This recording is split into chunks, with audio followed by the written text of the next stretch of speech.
So welcome everybody. Send your questions through the chat function. Stay on mute during the program. And any questions we don't get to, we'll try to get to afterwards. So again, thanks for joining us. The program today is about forensic engineering, the value of it, why it exists, how it is here to support community associations. Our firm, Tannenbaum, Lamole, and Kleinberg, we stay within the construction realm in our practice, primarily serving community associations. So we are involved in pursuing construction defect claims for buildings that are 10 years or younger, or improvements that are 10 years or younger.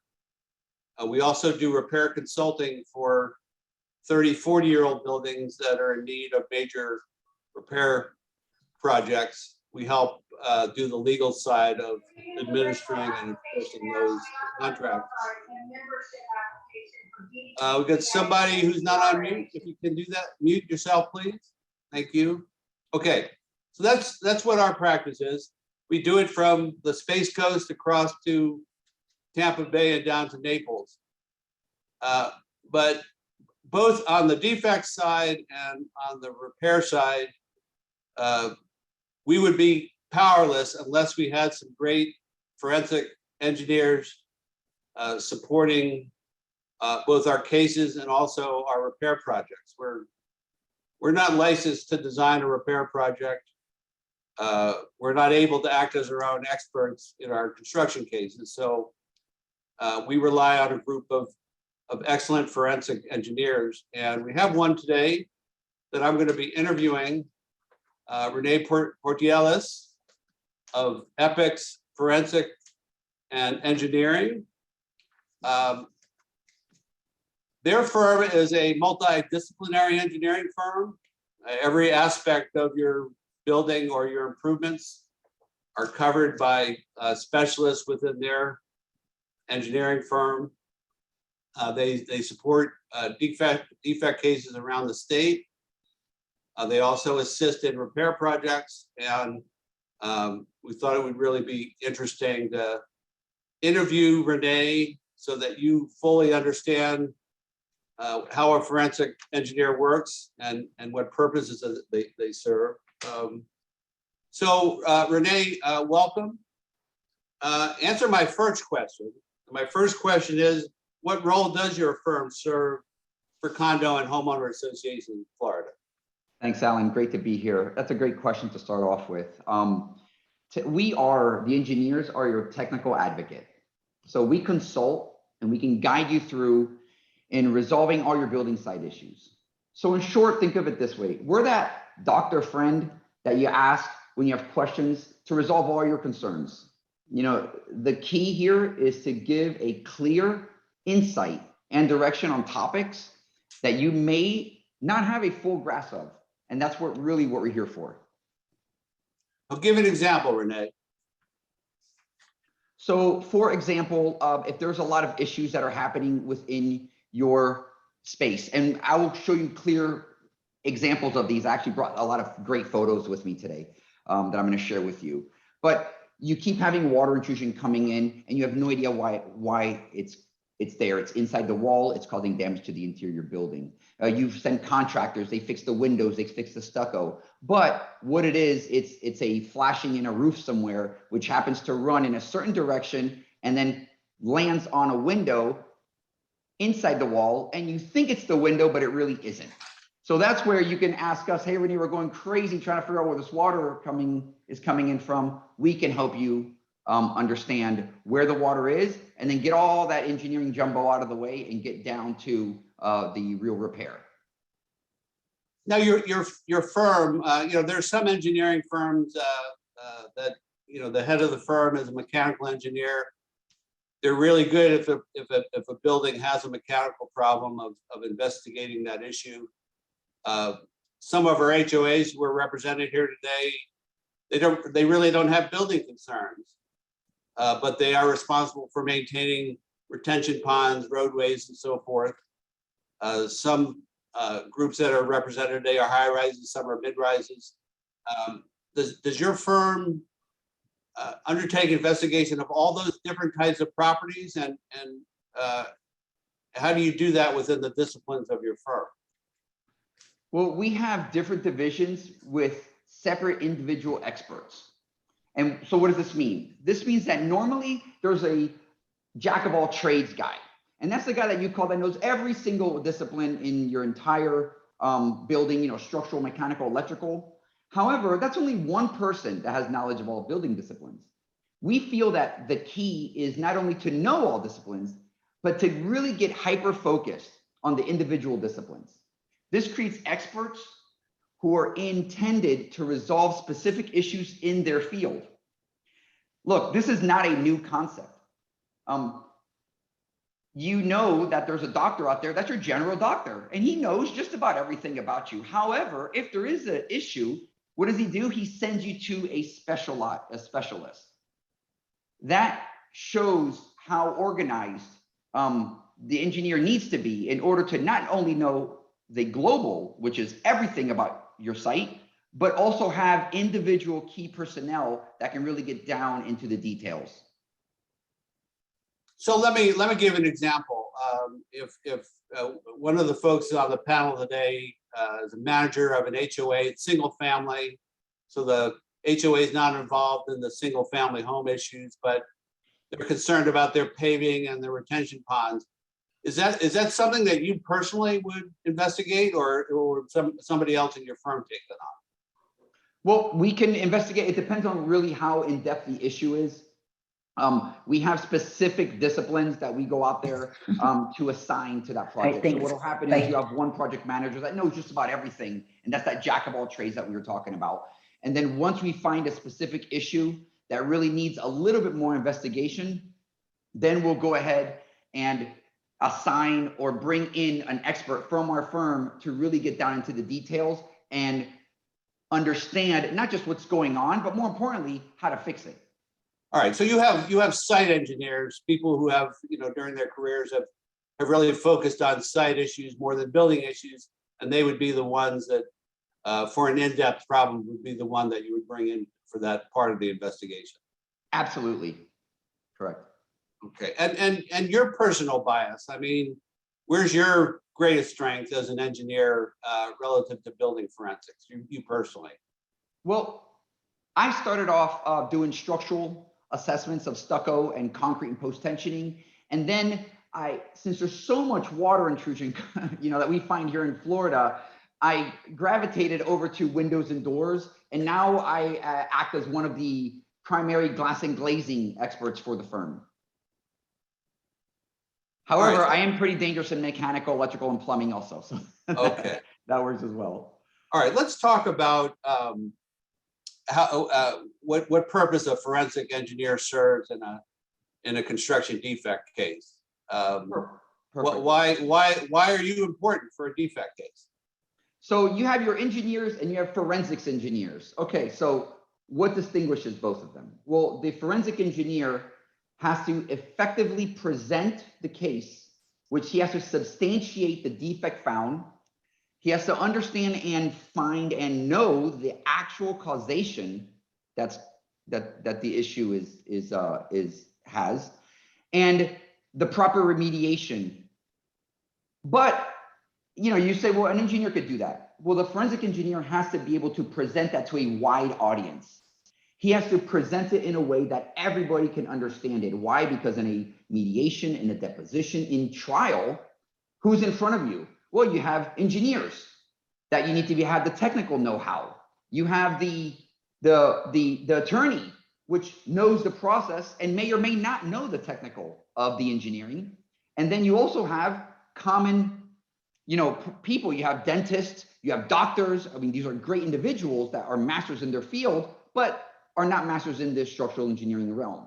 So that's why it's really important to get a forensic engineer that can get a super complex issue and be able to make it so that everybody can understand it and everybody can then know why the issue is happening and how to fix it. You know, the other thing from a trial lawyer's perspective, there are a lot of competent engineers who can do an investigation, but we want somebody in an 11-hour deposition with a room full of defense lawyers interrogating them who can hold up well under that type of process. And frankly, there are a lot of engineers out there who are very comfortable doing an investigation and doing a report, but the litigation process, the level of intensity of defense lawyers coming at them for most engineers is a very, very unpalatable circumstance, and they don't do well under that type of pressure. And a good forensic engineer, besides having the capability of knowing how to investigate, knowing what the standards are, I can't say any of them enjoy being in deposition for 10 hours because it's a grueling experience, but the good ones are able to endure that type of issues. So let's,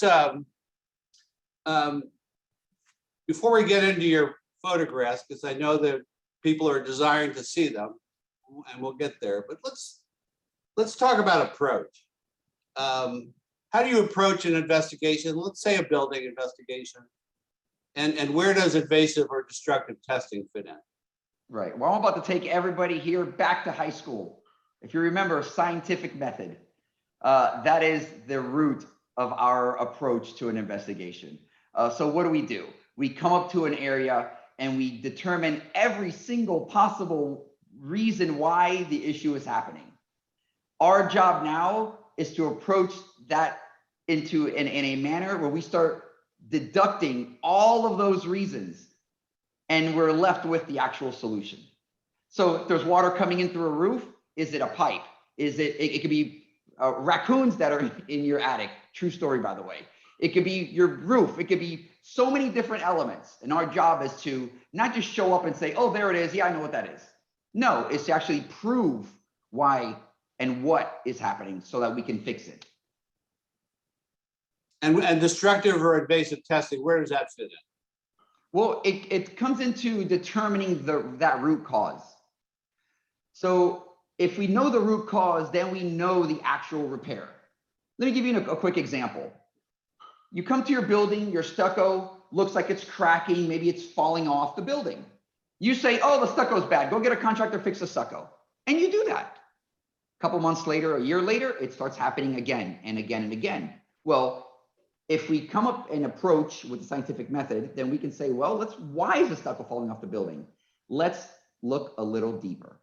Let's take that stucco off and see if it's the concrete that maybe is wrong, is bad. That's causing the stucco. Oh, it's not the concrete? Let's dig a little deeper. Oh, it's the reinforcing bars. Oh, that's what it is. The reinforcing bars have an issue. They're causing the concrete to crack and expand and push the stucco off. So as you see, destructive testing was really the only way in that scenario to really get down to that core issue on why it was happening. And this is really important because fixing stucco can be from $10 to $20 a square foot. Fixing rebar can be from $200 to $400 a linear foot. So you see how really knowing and getting into the destructive testing can really open up the actual core of the problem that is occurring. All right, let's talk about different types of improvements, and we're going to talk about site issues first. And certainly at this point, bring in the photos that you've prepared for today. Sure. So let's talk about investigating site issues, roadways, retention ponds, and so forth. Your approach, and give us some descriptive view by your photographs as to how you folks undertake an investigation on a site issue. Perfect, Alan. So what I'm gonna do, I'm gonna go ahead and share my screen here. Just give me a moment to set that up.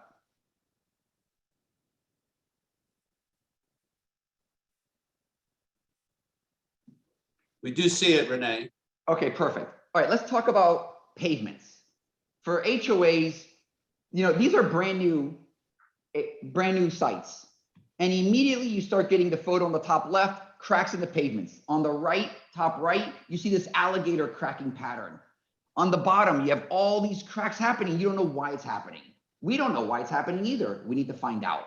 So the first step is, let's take some cores, scatter them throughout, get a good sample size of different types of different roads that are occurring in your neighborhood. For example, if you have a 1-lane, 2-lane, is it a corridor? Is it a main road? And we get cores from that. We then look at, on the right side is a cross section of that core. And that really lets us know where they went wrong. Was it the asphalt? Was it the sub base? Is there debris? Was it never compacted correctly? So that's really how we approach the pavements. And then we're able to know the core, again, issue with the site and then fix it. Rene, do you recommend that even where the paving looks okay, to at least take some cores? The reason is, I would say yes, because it looks okay now. But remember, a road can last 40 years, 50 years, hundreds of years. You do not want to say it looks good now, and then 2 years from now it starts to deteriorate, and now you're past the litigate. You're past your opportunity to get it repaired. You've lost that connection with what about like the height of the water table? How is that? I mean, is that something you want to find out relative to paving, where the water table is for that development? Yeah, absolutely. So let's use the photo that's on the screen right now. You see how this one has all these little lakes. All these lakes then tie into, if you look at the perimeter of that photo, these lines that have, can anybody see my mouse on the screen? Yes, yes. Okay. So this is now, all this drains into these lakes, and then it gets distributed, throughout Florida's water management system. So what happens is, you get all of these issues with the water table where the control structures are either not designed correctly, they're missing, or they're at the wrong elevation. And that directly impacts the water of that lake. And what's a control structure? Yes.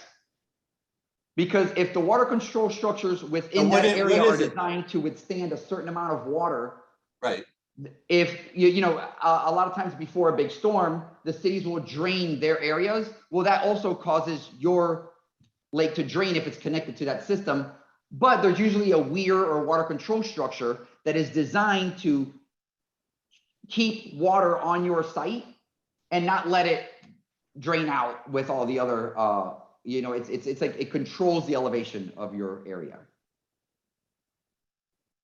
I mean, there's plenty other things that we can go wrong. That was one of the examples.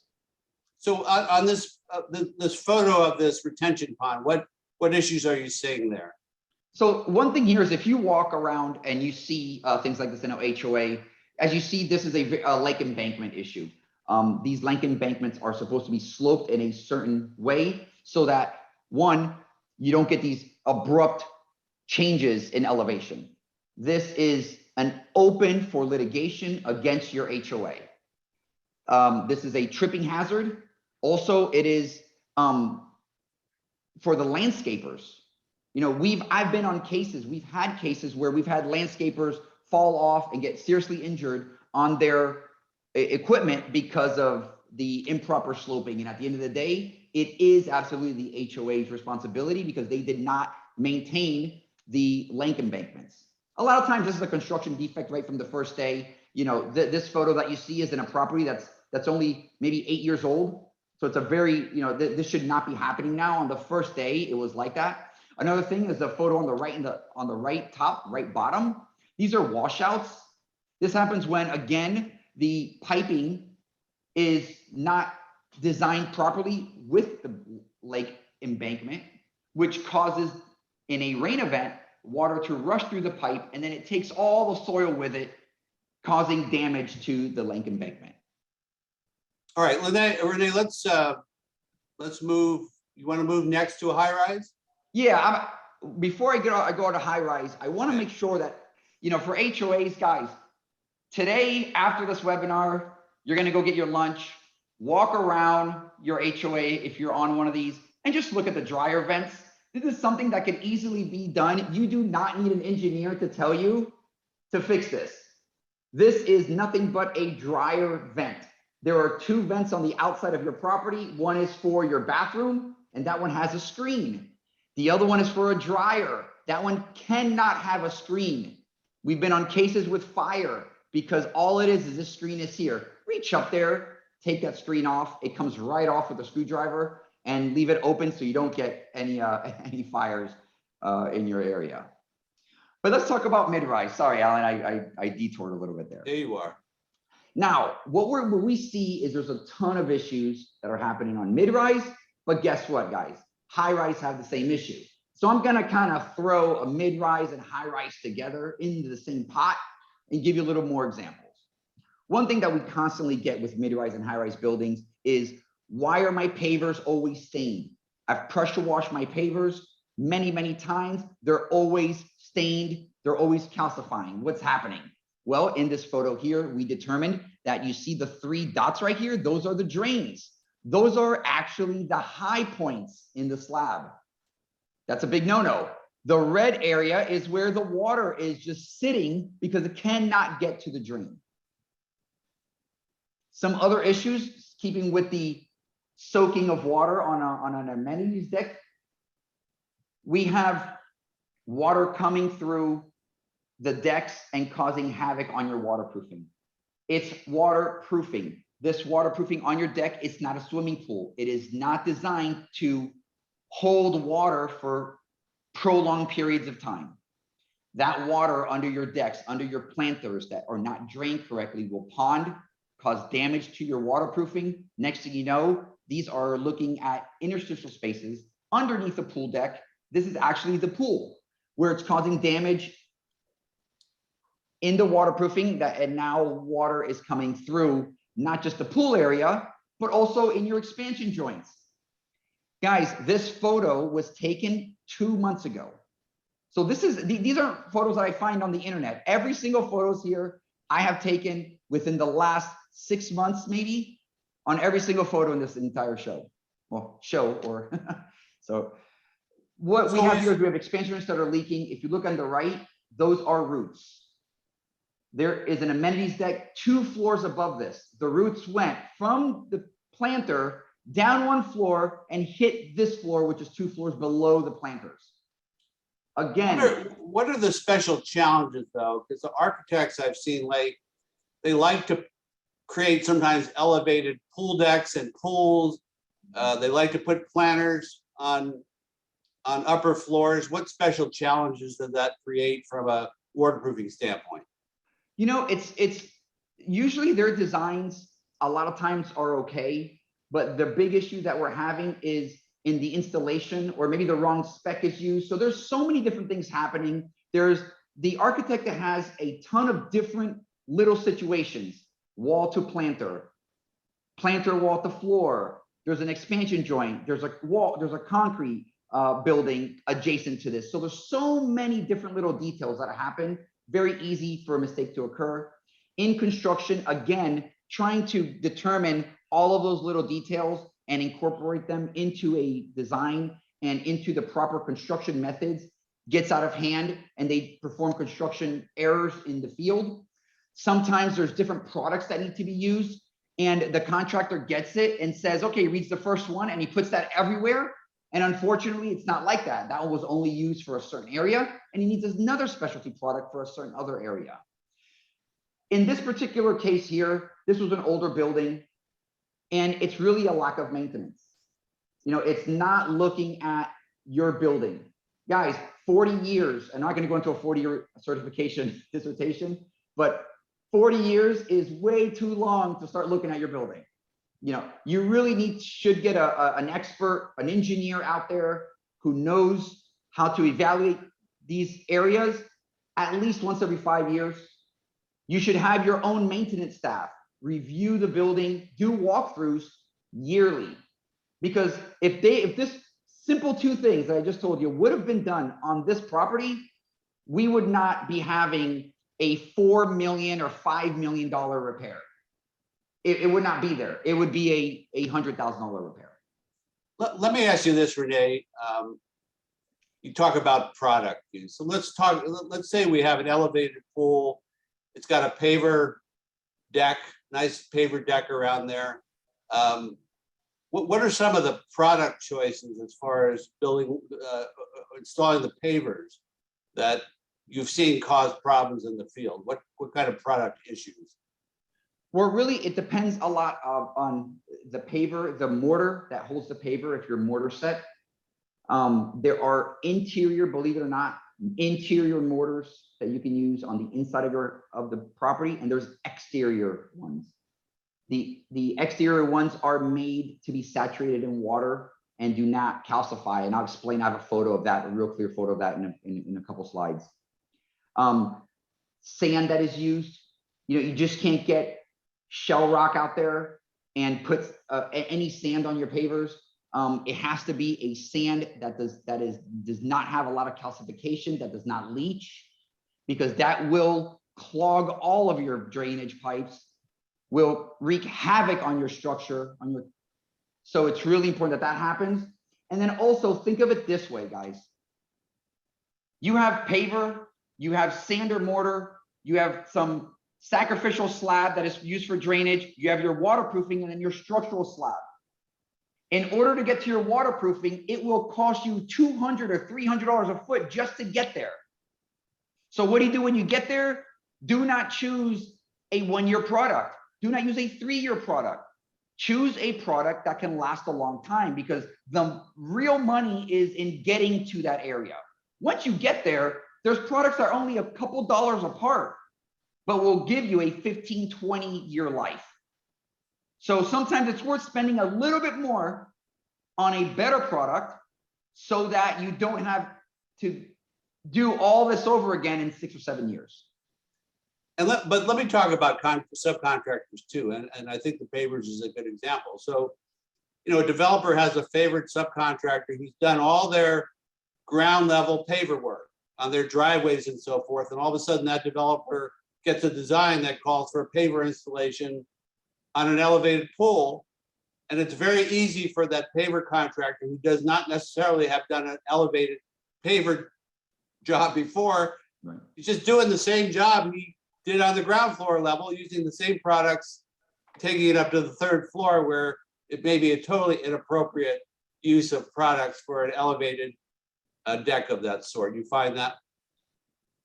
All the time. It is amazing how many buildings out there right now currently have that exact situation that you just said there. Okay, go ahead. What are we seeing in this latest slide here? Well, this is another thing. If you guys are walking through a parking garage and you look up and you see gutters, that top right photograph right there. Okay, gutters don't belong in a parking garage, guys. This is a temporary solution. This means that your expansion joints are leaking, your waterproofing has failed on the floor above this. But what do? You put gutters on it. And then what happens when you put gutters on it? Look at the bottom picture. Water is leaking through the structure and causes the structure to corrode, causes the reinforcing bars to spall and the concrete to crack. The association paid about $5,000 years ago to fix this. You see the left-hand side? That is a $5,000 repair. A year and a half to 2 years later, they did not fix the core problem, which is that the waterproofing was failing. So what happens? Look at that little area right here on the right. It's happening again. Guess what? Got another $5,000 repair there. If you would have spent $7,000 or $8,000 instead of 10 now, you would have fixed this issue. And this is only in a little 8-foot area. Imagine, these garages are massive. How much of this issue is happening? Look at the left picture, top left. If you look around your garage, you look up and you see your drains look like this. Waterproofing issues. Okay, you can see how it's just corroding the pipe. So now instead of just having to remove and replace the entire drain body, the entire pipe, you are now having to do that and the waterproofing. Do it once the first time. If you notice in this area, this has already been repaired a few times and the pipe that they just keep putting on just keeps corroding. Okay, really it's important to get these things repaired. Rene, there's a question. Ronald asked, is there anything we as condo owners can accumulate or document before contacting you, such as photos of cracks with a scale? I'm assuming this is a question maybe pre-transition, because if it's post-transition, you really should get the engineering firm out there as quickly as possible, not only to nip the problems in the bud, but also there's time limitations that apply that really need, create a situation where you got to get the engineering done sooner than later. But as far as documentation is concerned, from our perspective, photographs are great, videos are great.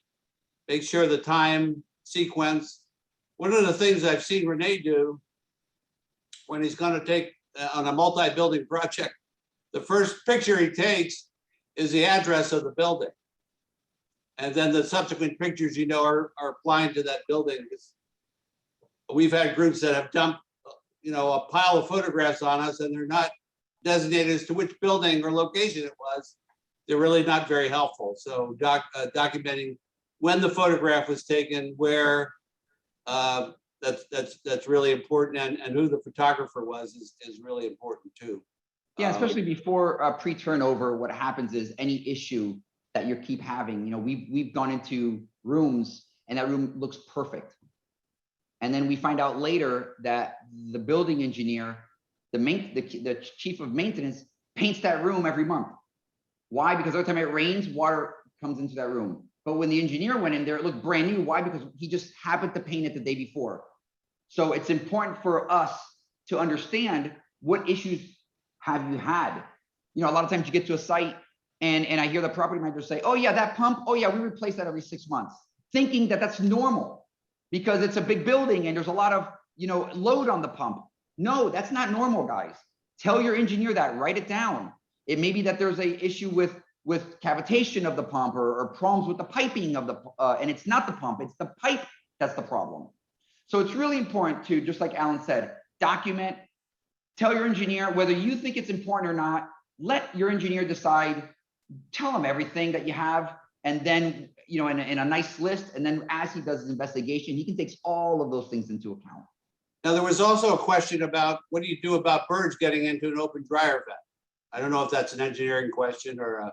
Birds, we haven't had birds going into the dryer vents, but there are things to be, because usually the dryer vent, unless it's the unit is shut down or closed for a long time, birds don't like when you turn on the dryer and, and that hot, moist air comes out, and people usually, once a week, maybe, will turn on that vent.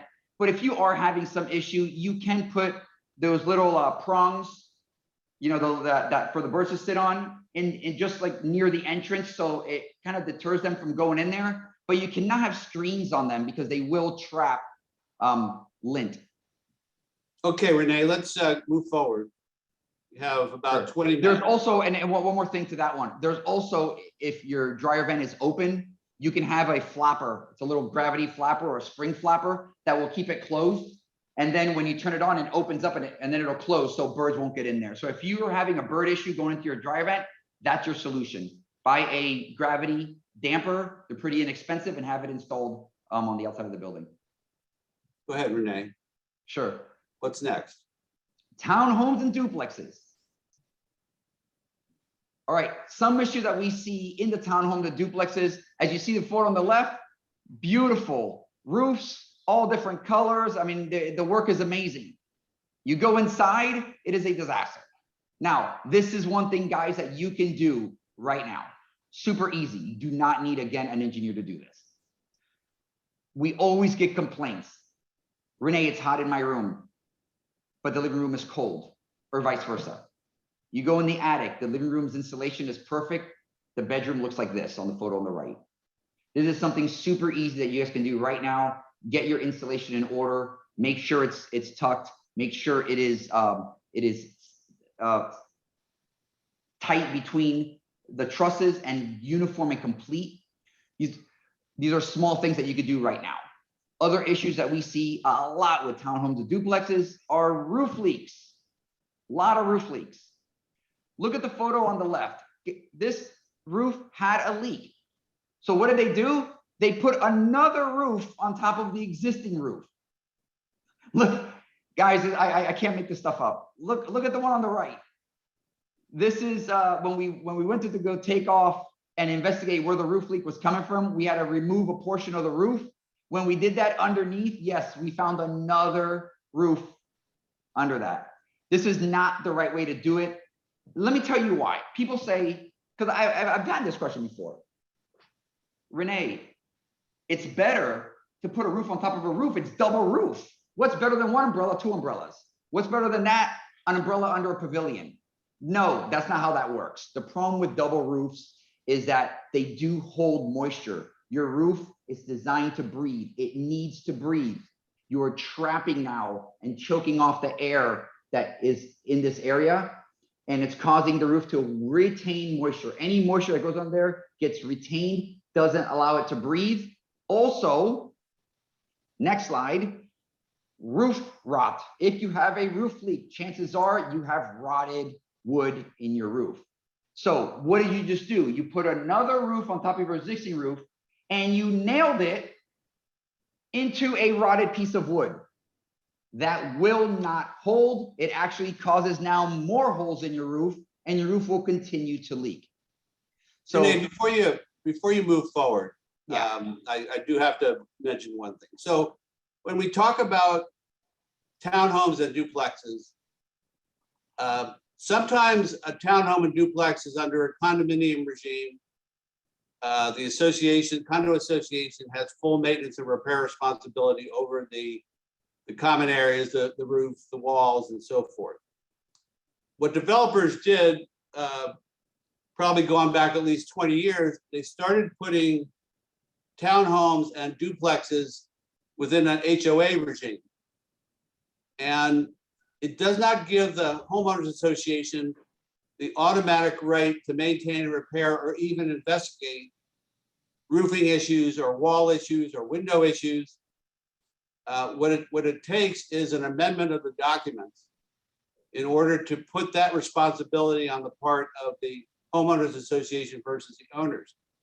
We continue to run into situation, Rene continues to run into situations where you have 6 connected townhomes with a common roof structure.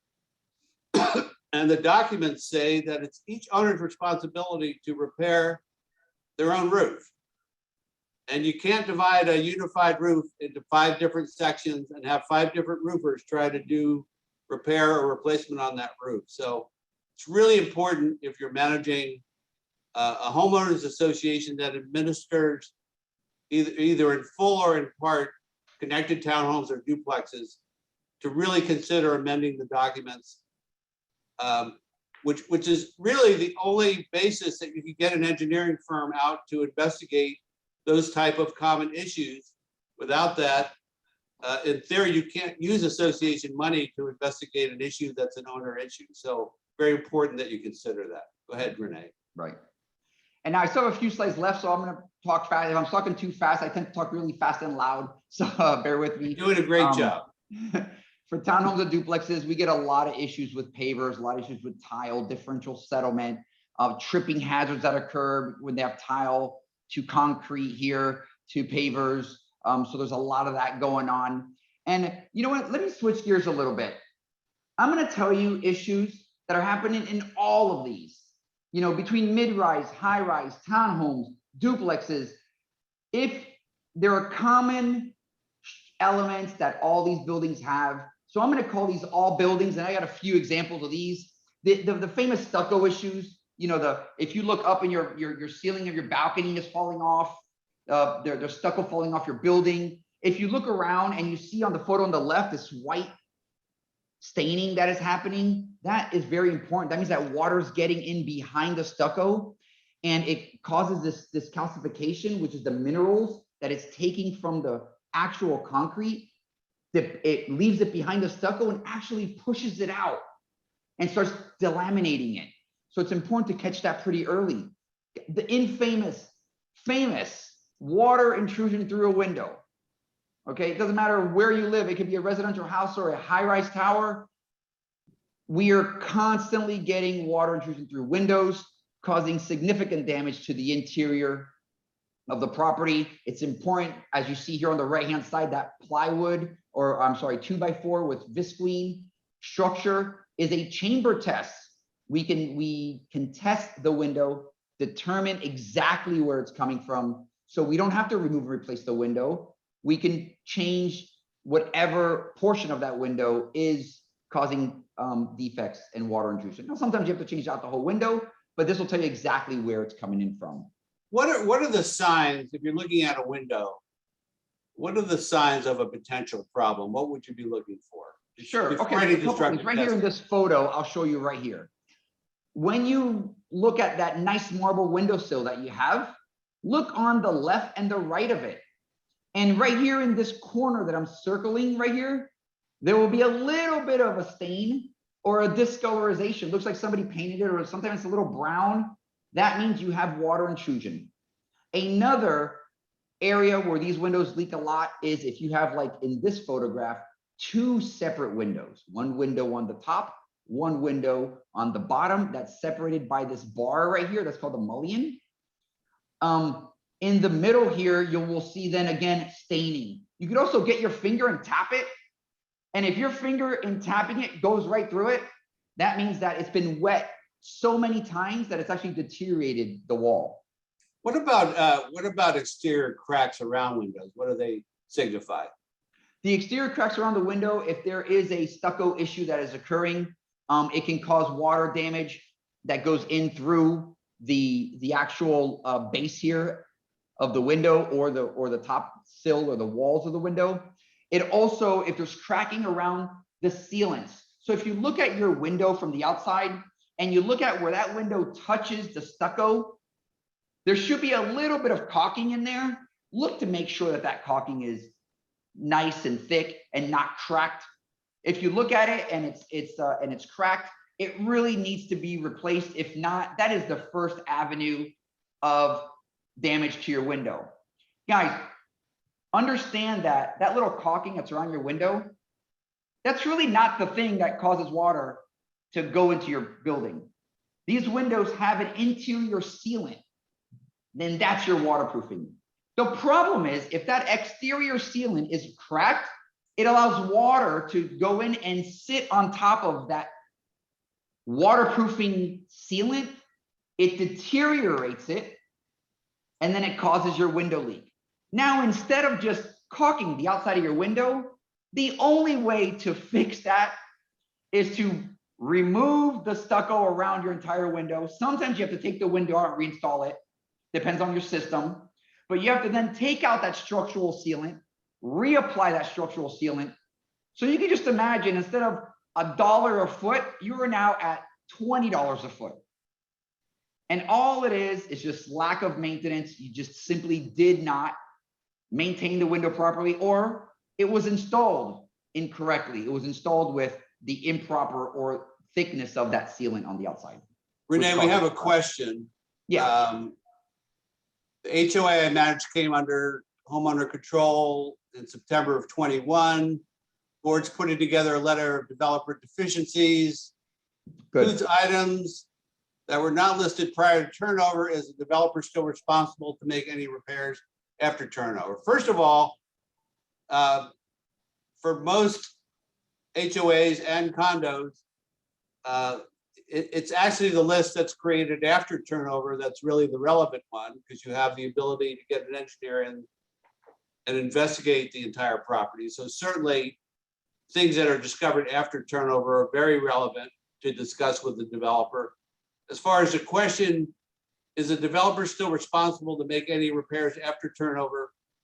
The answer is yes.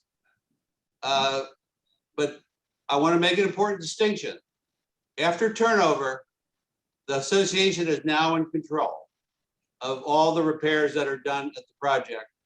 You should not let a developer or contractor in with no control just to undertake repairs. What you need to do is, number one, have your own engineer indicate to you what needs to be repaired and how. Get the developer to agree to do it according to those specifications, and let your engineer approve any work that's being done and make sure there's proper insurance in place while they're doing the work. The idea of just reporting a defect to a developer or a contractor and letting them come in to do whatever, oftentimes the problem is hidden or exacerbated by what they do. You're under no obligation to accept an insufficient or ineffective repair by a developer. Go ahead, Rene. Right. Yep. I'm almost done. A couple of other things that we constantly see.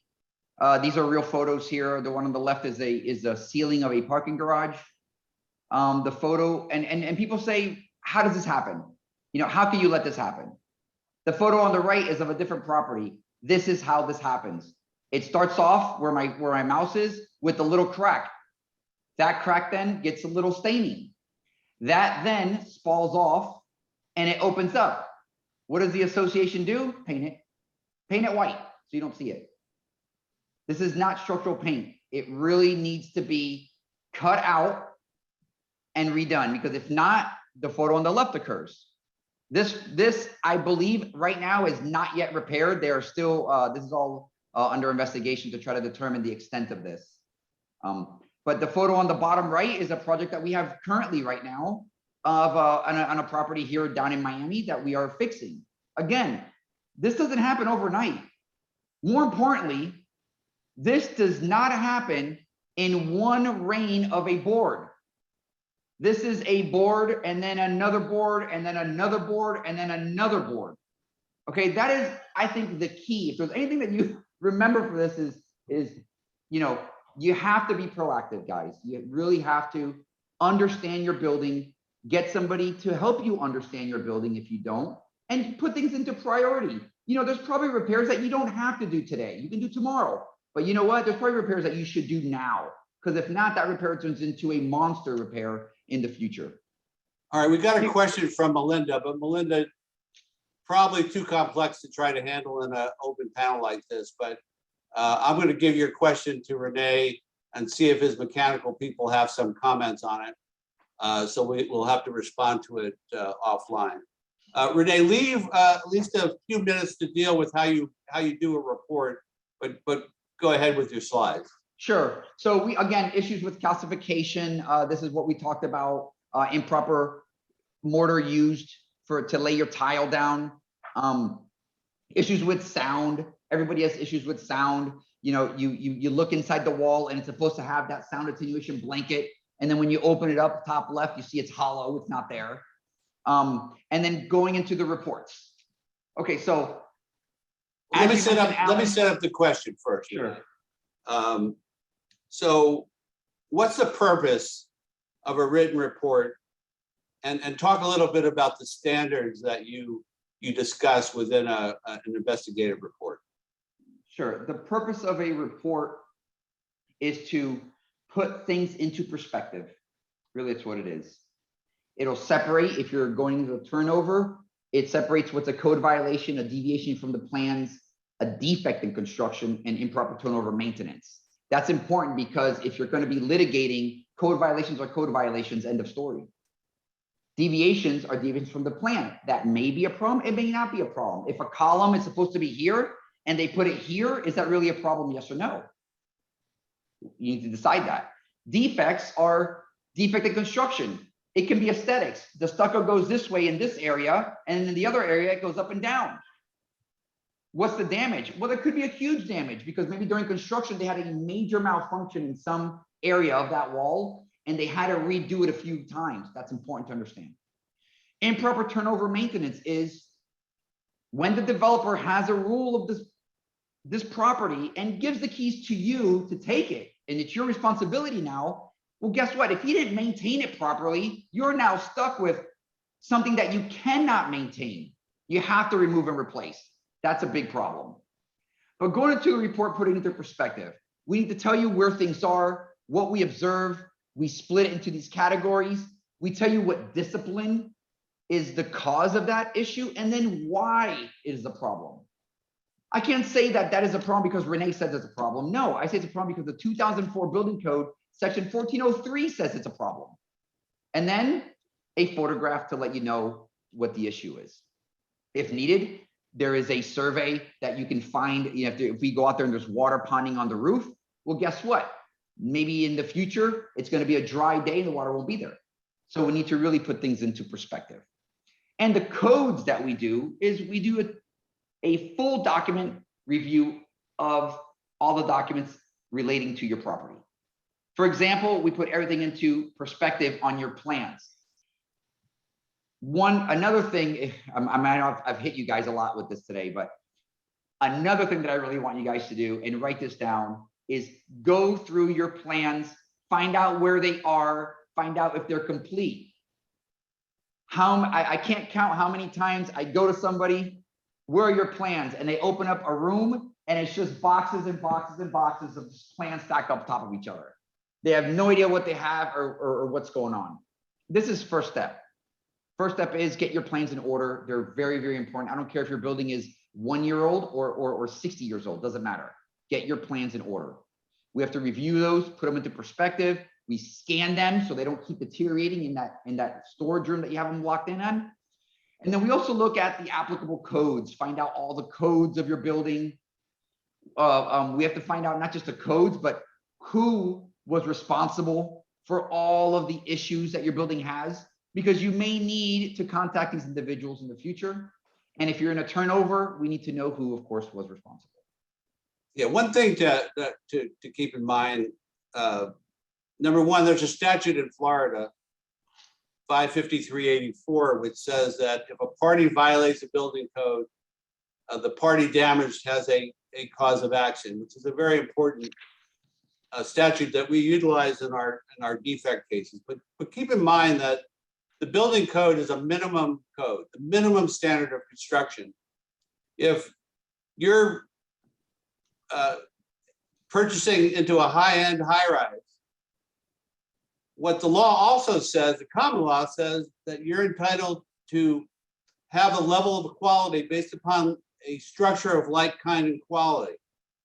So you could be in a luxury high-rise where actually the standard that the developer has to meet is much higher than what the building code requires. And frankly, with what property is selling for in Florida, where even fairly modest townhomes are going for hundreds of thousands of dollars, I would say the standard of quality that Florida construction needs to be measured against is really a much higher quality standard than the minimum building code. And those are the type of things that that will be reported on. Certainly plan deviations, part of the implied warranty in Florida is, was the building built according to the plans and specifications?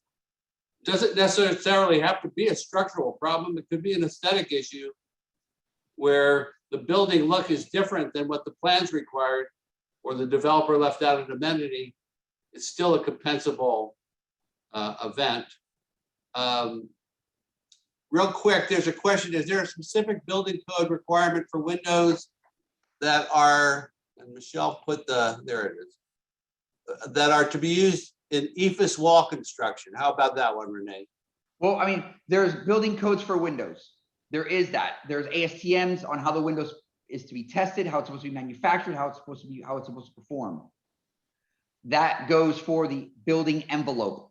So you can be on wood, you can be on concrete, you can be on cast in place concrete, you can have an EIFS system. EIFS has its own also set of standards, and those details on how it interacts with openings are important also.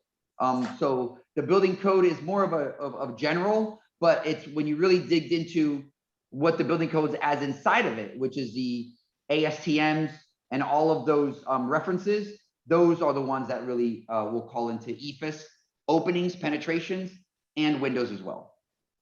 All right, there's a poll that Michelle put up, which we would appreciate you responding to. Again, for you managers, make sure that Michelle has your CAM number so she could report your credits for today. We have a few more minutes to answer some questions.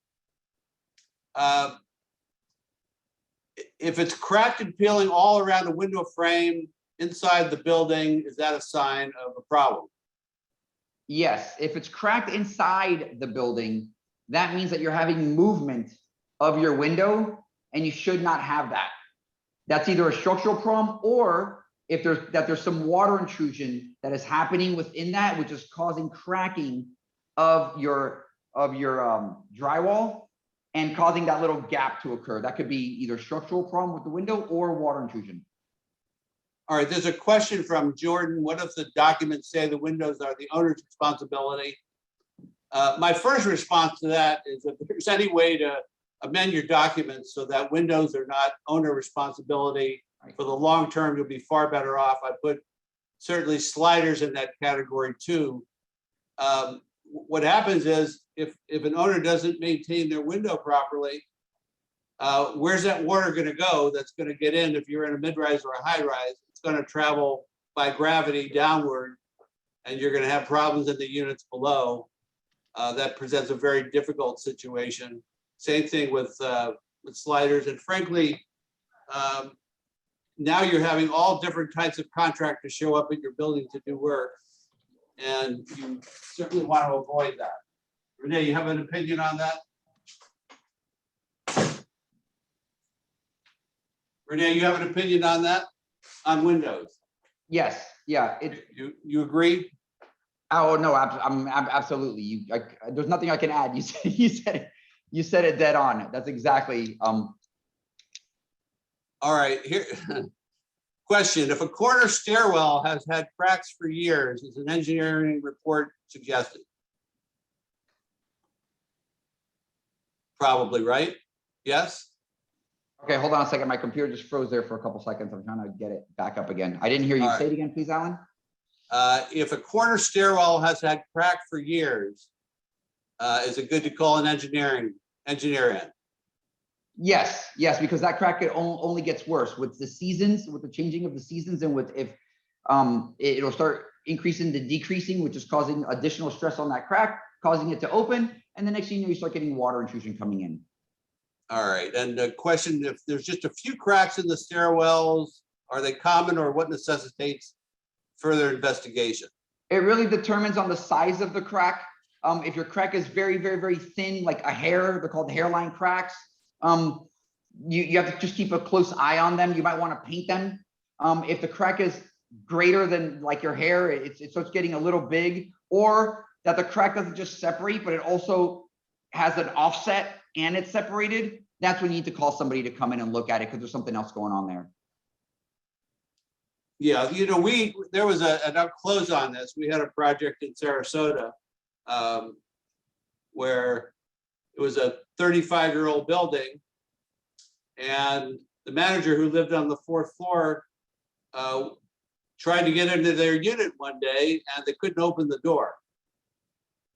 And fortunately, within a couple of days, all the occupants were out of the building. They had a major failure of a transfer slab at the 4th floor after 35 years. And one of the things about the Surfside situation is, at least from reports of people at the project, that building was talking for at least a few days before it collapsed. There was popping, there was different sounds that were coming from, and the building, for somebody who had a discerning ear, would have known that something major was imminent, because those sounds are reported. So pay very close attention to your building. You know, by reacting quickly, you can avoid, you know, some catastrophic event, and certainly a major crack showing up, or a piece of stucco on the ground. The next chunk to fall off could be much larger than the one that you found the first time. So good to react to that. Anyway, Rene, you got one more parting word. It's 12:03, but parting word. Parting word, guys. I need you to understand your building. Walk around your building, look at it. Just like Alan said, your building is talking to you. It wants to be listened to. And I'm not saying this in a mean or evil way, but you know, don't take the word of one person who maybe is on the staff. Look around. You know, there's so many issues with different building engineers that come and go, and then the information, the history doesn't get transferred to the new guy. The new guy then is by himself. He doesn't really know where stuff is. It's really important to get a grasp on your building. If it's not with the chief engineer, get yourself an engineer. It doesn't matter who it is. Somebody with forensics really helps significantly because they get down to the root cause, and they'll be able to really give you a list of where your building is now. And then using priorities, you can move on with the repair either today and tomorrow. Okay, And everybody. thanks for having me on. Yes, thank you, Renee. Hopefully it was enlightening for folks. And we will have a great topic for next time, which we haven't decided, but we appreciate Renee being with us, and everybody have a great day. Thank you.